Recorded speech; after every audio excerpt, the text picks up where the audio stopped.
Next level.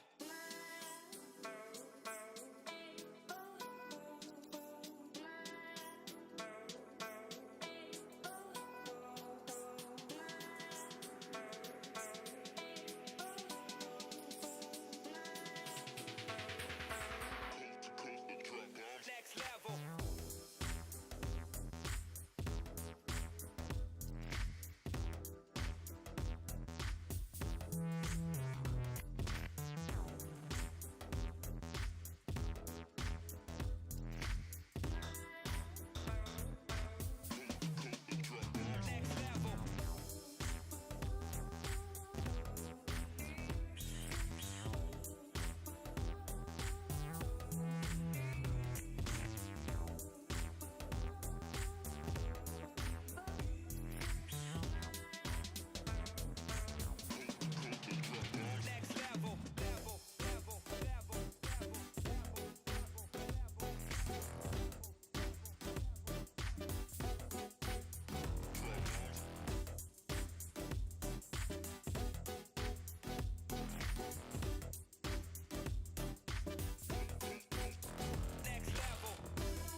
I'm Riley Harvey for VCN, and this is the Thursday night PRT handicap ride.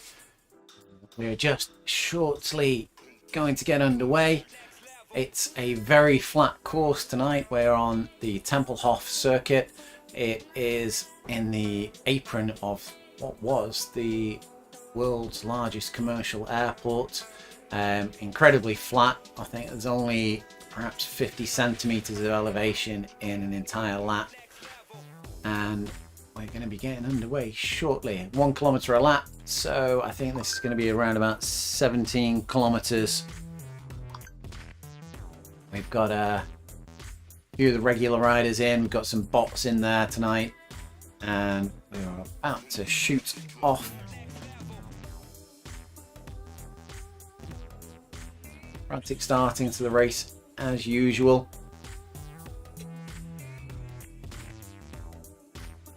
Long way from the start line tonight. Started 75 meters out before the actual start, and you can see already that we've got Will Deegan. Good to see Will back into the fold. He's been a regular rider with the PRT handicap races, but been having a little bit of back trouble, I think, recently, which has stopped him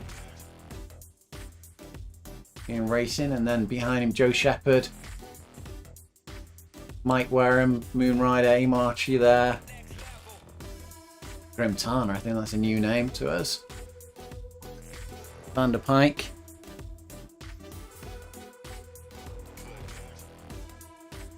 Long, Jones, Beer and Dolly. So, a bit of an unusual course tonight. So normally the handicap races have elevation in them to put this handicap to work, but tonight we're trying the Tempelhof course out. I'd usually have one visit to Tempelhof every one of the handicap race series.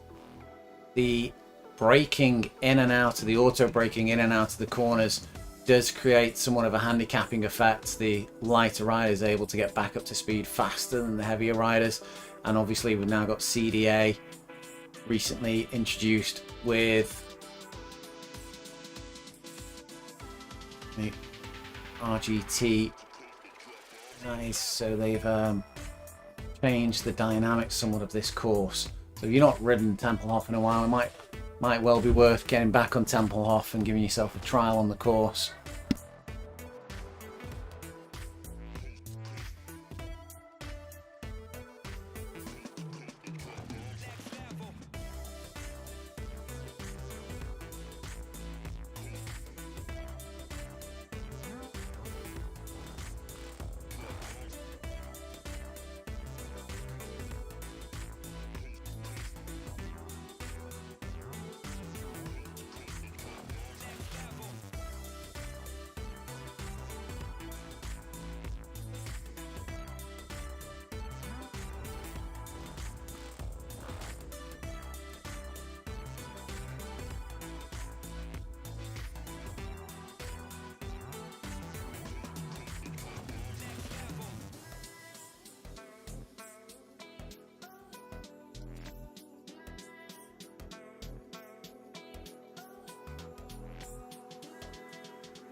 So Will Deegan now in the front of the race with Aim Archie.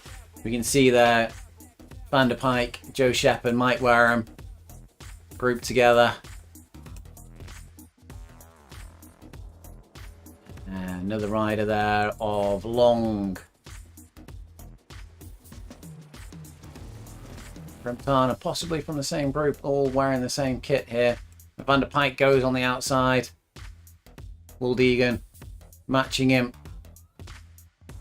Will taking the inside line on the corner there, and you can see how much it's just kicked Van der Pike there back as Will shifts across the other side of the road to take the apex of that corner as well. Steering, obviously another massive factor on the Tempelhof course. So many tightly grouped corners. Being able to steer accurately and to get yourself around this course in the most efficient manner can make a massive difference to the speed in which you cover these laps. 15 kilometers remaining, and Marchie there just showing that steering across to the corner, taking the apex of the corner, pulling away from Will Deegan and Van der Pike there. We'll drop back on the course and just see who else is here. We've got Joe Shepherd, Will Deegan, Van der Pijk, Long, Grimtana, Tofield. Yeah, it's David Tofield there. A few spaces back. And then we've Beer Run, the regular of the races. And we can see there's Dolly. Henrik Larsson and Jones in the group as well.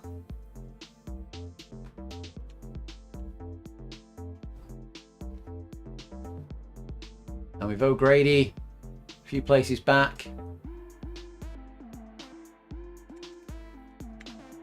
And mixed in with the bots there, we've got Furbear.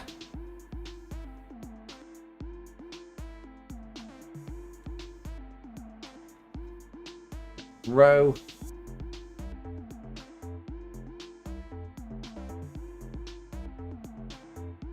It's just past Furbear there.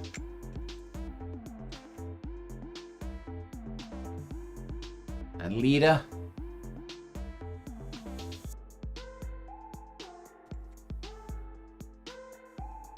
Far ends.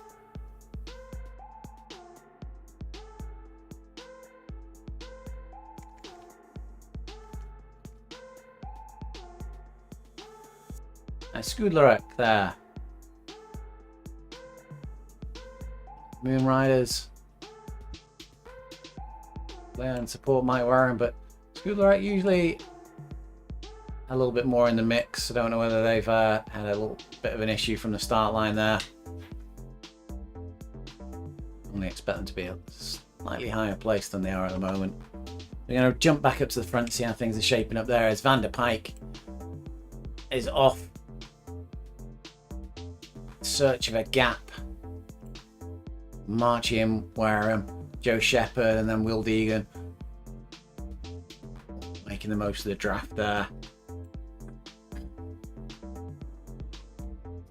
13.49 kilometers remaining. It's going to be a fast race tonight. Mike Wareham there hugging that corner tight and just zooms straight up. We're going to go to a slightly more aerial view here so we can see as the riders march. He moves across now into the drafting behind the wheel, and Mike Wareham takes that corner very tight, makes up some space and jumps into the wheel. Van der Pijk there. Shepherd distance slightly. Will Deegan now gapped 53 meters, and Mike Wareham takes that corner slightly tighter. Marchie tighter again on that corner. Now swinging across. Marchie takes the tight line on the corner. Mike Wareham having to chase onto the wheel.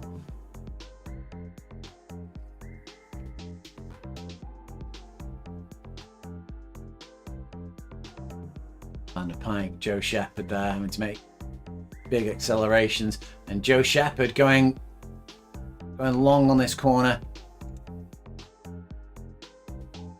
taking the outside line, and that extra effort he's put in there to gain the gap. He almost lost everything from taking the outside line on the corner. Start finish line once again. Shepherd steering across.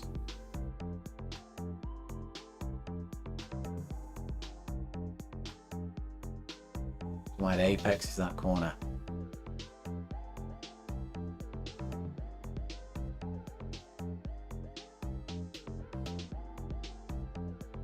Worth noting in RGT, the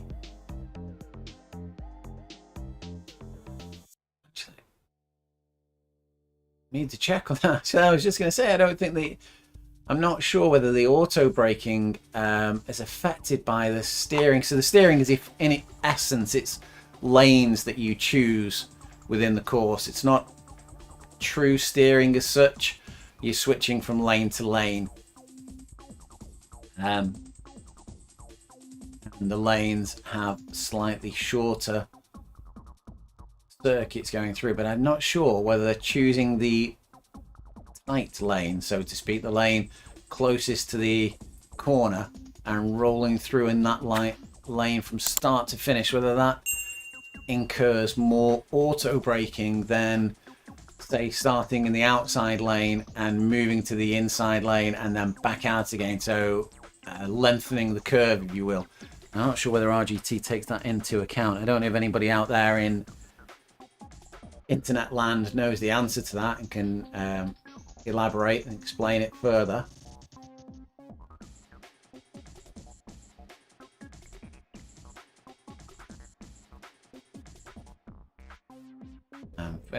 I'm presuming most of you guys out there know about auto braking and the fact that RGT does apply braking as you're going through the corners at a sharp corner. So a hairpin, for example, as we come up to one of the hairpins, we'll probably see it. The power numbers in the top left hand corner should turn red. In fact, there we saw Marchie going through there, briefly turn red, but I think that was because of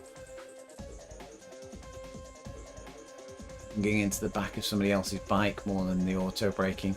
Marchie came through that curve there, that very tight hairpin with no brake. There we go. There's auto braking applied there. Joe Shepherd, just jump up to the leader of the race there. Marchie comes through that corner, auto braking applied there. Power numbers in the top left hand corner go red. That indicates that some of the power that's being applied by the rider isn't being directly transferred into speed. It is being scrubbed slightly so that the avatars more realistic, if you will, that they're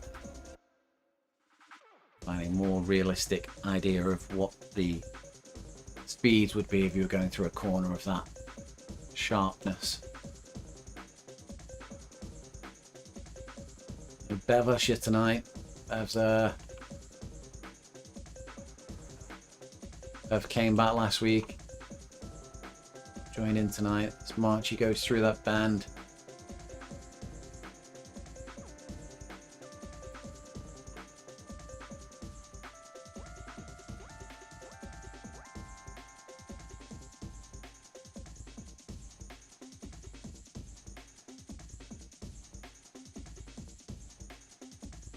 Van der Pike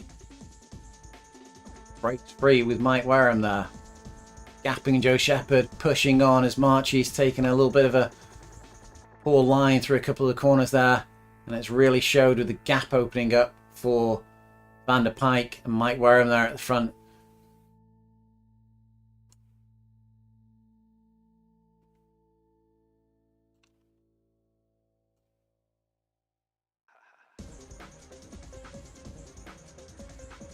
Mike Wareham with just a little bit of canny cornering has opened up a 90-meter gap, and he's left Joe Shepherd there with that to close down. Marchie on the wheel. And the drafting benefit here.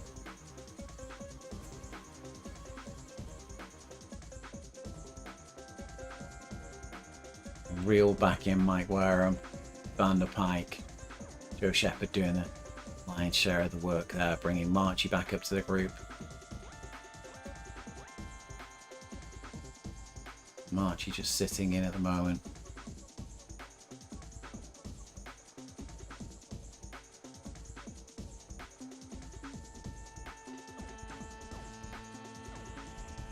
Lots of different options with steering, as you're probably aware.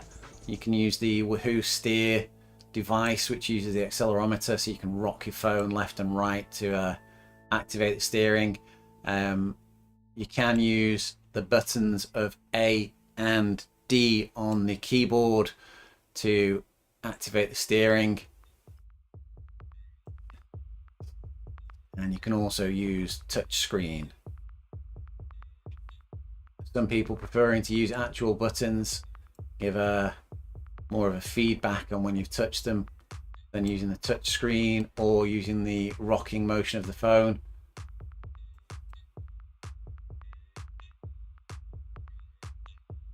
Nice solid click of the dial button, giving people an indication that they have actually activated the steering. But roughly halfway through this race now. Mike Wareham and Marchie back on the front. Shepherd and Pike together, as they have been in many of the other PRT races that we've had recently. These two riders, I think they're from the Canford Cycling Club, joining a handicap races recently, and they've been inseparable in the competitions. Looking at perhaps Grimtana and Long are also joined in from their club as well.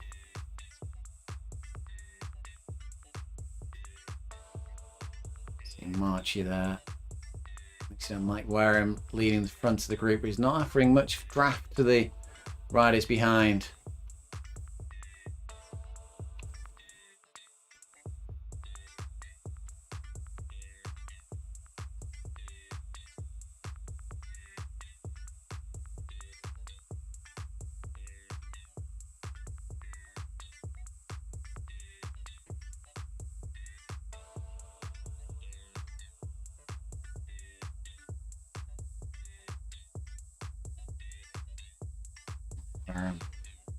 See Joe Shepherd just taking a slightly sharper turn on that corner and getting a big effort there.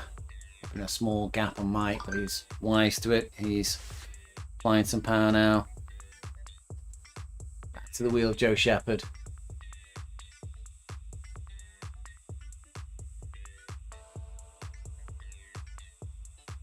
The riders just bumping into each other as their power slightly exceeds power of the rider in front.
Shepherd there just in second place as Marchie once again moves on to the front.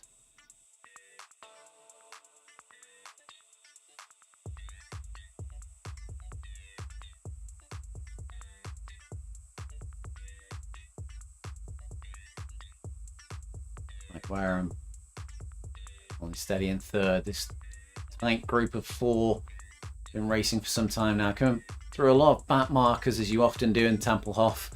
It's worth noting originally in RGT, when it was developed many moons ago, back markers possessed the same drafting ability as the riders at the front of the race, so they could draft, they could gain as much draft, and they could give as much draft as the riders at the front of the race.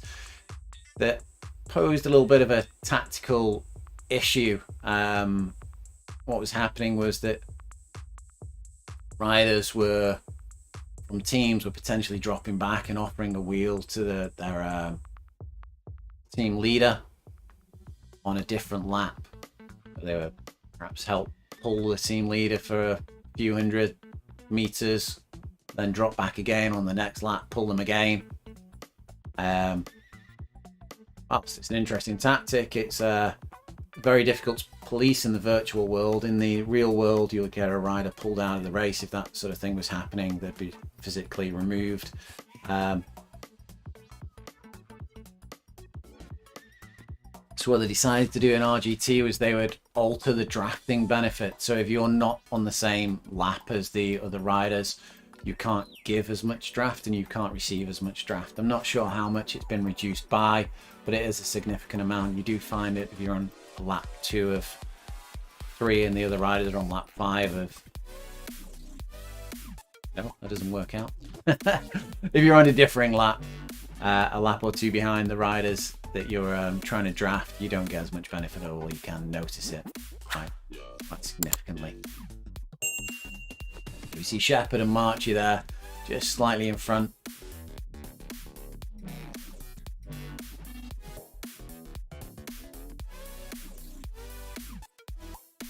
Shepherd slowly being reeled back in here by the efforts of Mike Wareham.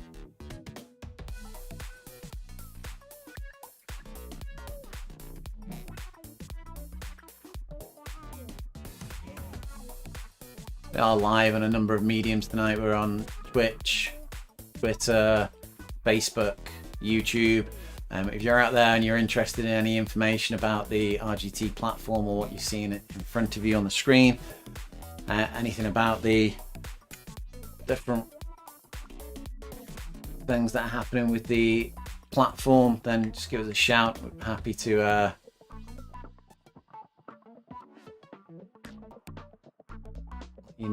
tell you what the different details are of the graphical user interface. Hopefully talk you through loads of different things. Mike Wareham, Van der Pike here, and then Marchie rounding out this front group. Guldegan not too far behind, still only 300 meters behind, but it's unlikely he's going to make it back to this group, as we see Joe Shepherd 40 meters in front there.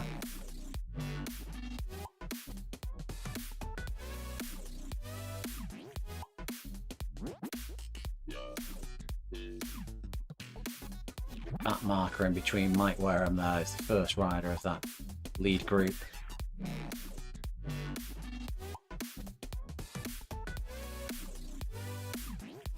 Gap holding fairly steady here around about 40 meters for Shepherd.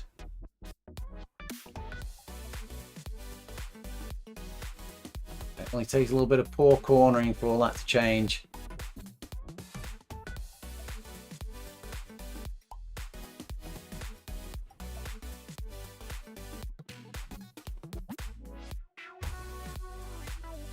Four kilometers, quite a distance to go as a solo rider.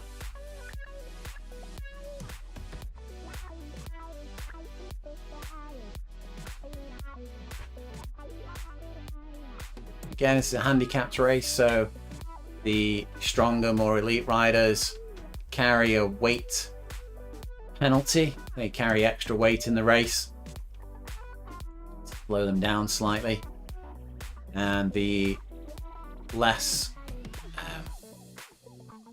able, less active riders, they lose weight, so they get a slight advantage.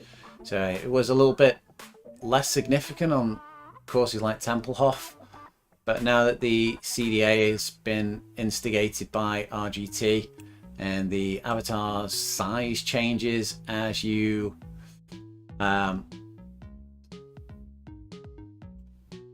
change the weight, then it has increased the handicapping.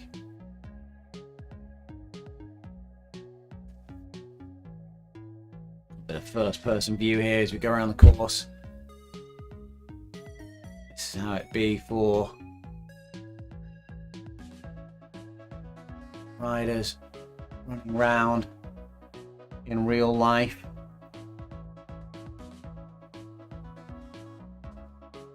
Tight hairpin bands taking on the limit. May make you feel a bit seasick watching it for too long. Shepherd now 2.8 kilometers remaining. That's just 3 laps I think remains now. 18.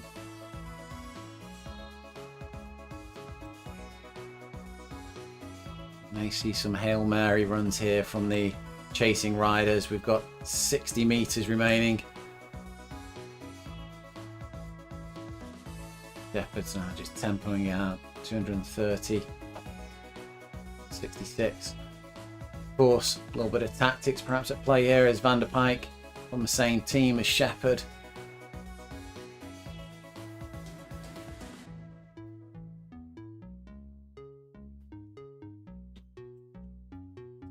And Mike Wareham and Marchie going to expend energy bringing Van der Pike back to Shepherd.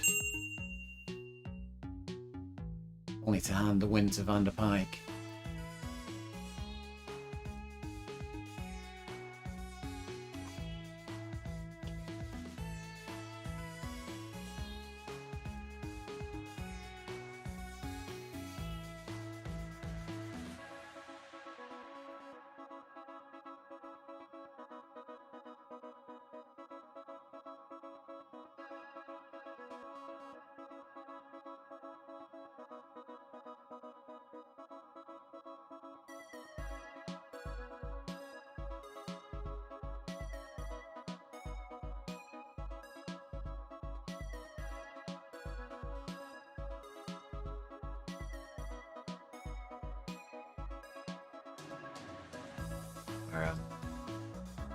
Archie there.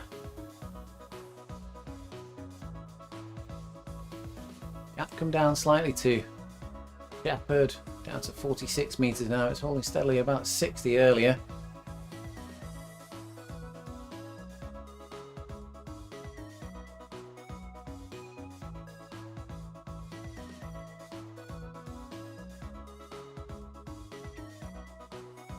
Archie and Mike Warren pushing on slightly. Van der Pijck just watching the rear.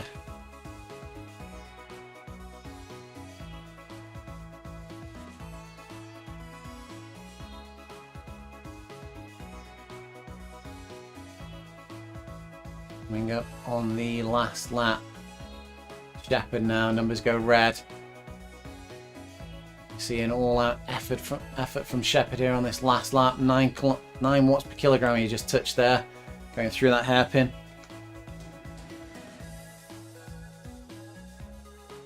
Archie making some inroads there, but all of a sudden that gap's gone back out again, back out to 65 metres. That massive effort from Shepherd just coming through the start-finish line.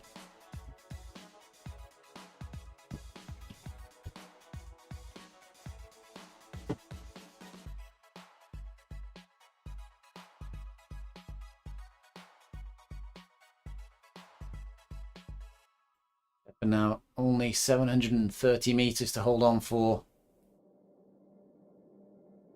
Marching Wareham behind. Very close.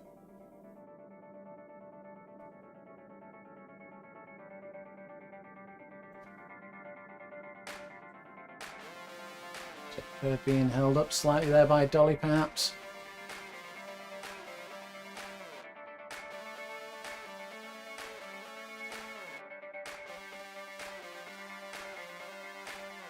.400 metres.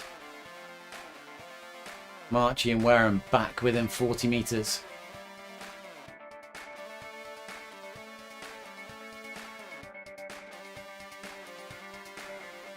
.160 metres. Gap down to 30. But Shepherd now kicks 9.7 watts per kilogram. Final hairpin bend. Might wear him up at 10 watts per kilogram. Shepherd still kicking. He's over the line first. Might wear him. Followed by Marchie. Followed then by Van der Pijck. Grim Turner comes in 5th. Will Deegan battling away. 6th position with a sprint to the line.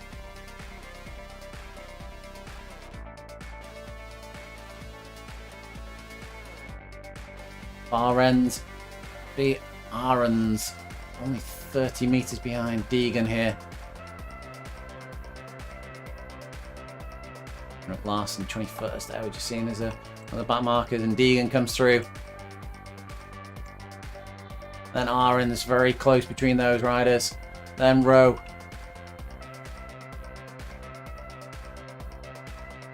Jones now being chased by Long.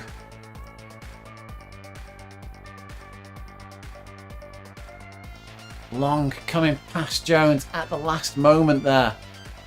Long goes through to take 9th position. Jones comes through in 10th. Be a run. 11th position.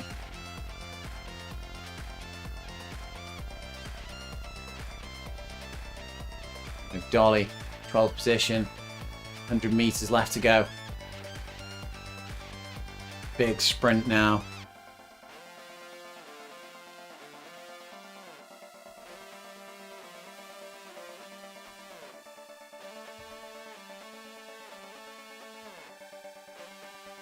Dolly came through there. Henrik Larsson. I hope I've got that right. I think it is Henrik.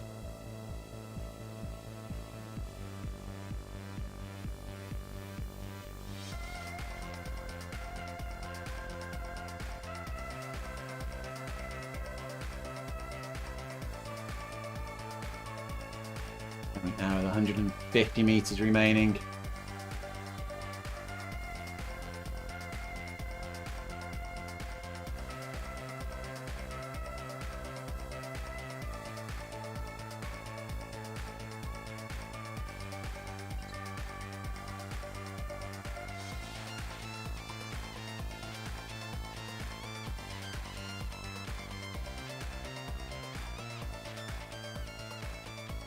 Burbear now coming through, 235 meters.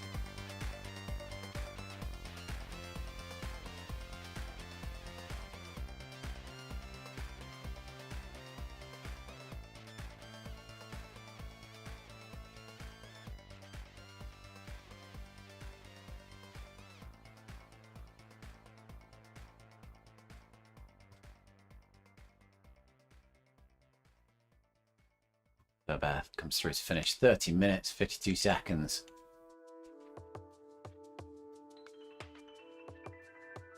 Will Deegan there commenting how hard going around a crit circuit is. And T-Long commenting about how Sweat doesn't really play well with touchscreen steering.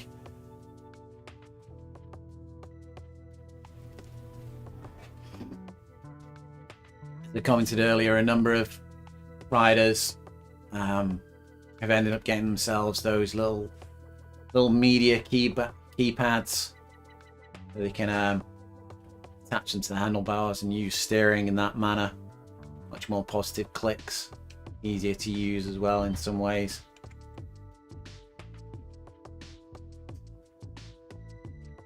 So the Schooler from Moon Riders coming through there, everybody finishing in very close order tonight. Not much gapping between any of the riders. And that's it, ladies and gentlemen. Very quick finish of the race there. It's fantastic the way that the race has worked tonight with the handicapping, keeping everybody close together. That's how it should be. Everybody really should be within touching distance of the lead riders. Everybody has a chance with the handicap. Come through to the end of the race. It's been fantastic. Bringing you coverage of the PRT handicap race, and we'll bring you details as more come out about the next series of races. I've been Riley Harvey for VCN. This has been the PRT handicap race. We are back with another race next Thursday at 7 p.m. Have a great evening, everybody, and get some miles in on the road.